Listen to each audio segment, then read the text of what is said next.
All right, this game is called Sponge Run or Sponge Toss. Sponge Run is typically played with three teams, three different color sponges. The goal there, as they're spaced out, is to toss the sponge to the next person in line.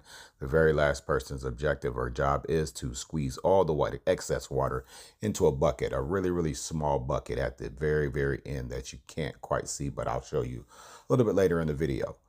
All right, so separation, so they are off and running. Each team has their own color. As you can see, one person tried to toss it over above their head, and that's how we played the first round. But here we are, the second round, working on some hand-eye coordination and such. So I'll allow the video to speak for itself here as the kids are running. That last person's job is to squeeze the water and then become the bucket dipper. She's ready. There's a toss. Good toss. Oh my gosh. Purple shirt. She falls on the ground. Her job is to go re-dip the bucket, the sponge into the water. And keeping them spaced out is probably the biggest challenge. Playing this on a warmer day, obviously. Kids love it. Some kids may or may not want to get wet. So you have to adjust for that as well. Oh, 2 drops.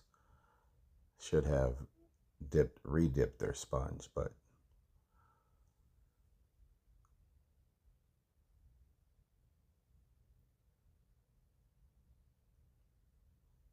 so the last person always becomes the first person eventually.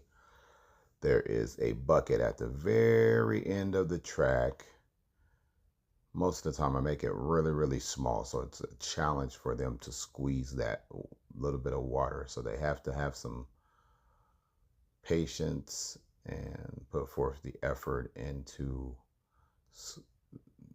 taking their time, actually. So I usually put an object at the top, maybe like a floaty or some type of ping pong ball. So once that ball gets to the top, that indicates there is a winning team.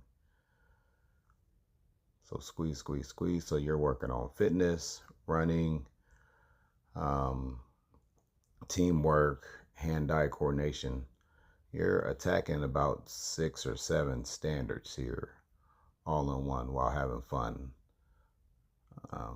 And there we are. It's called Sponge Run Toss Edition.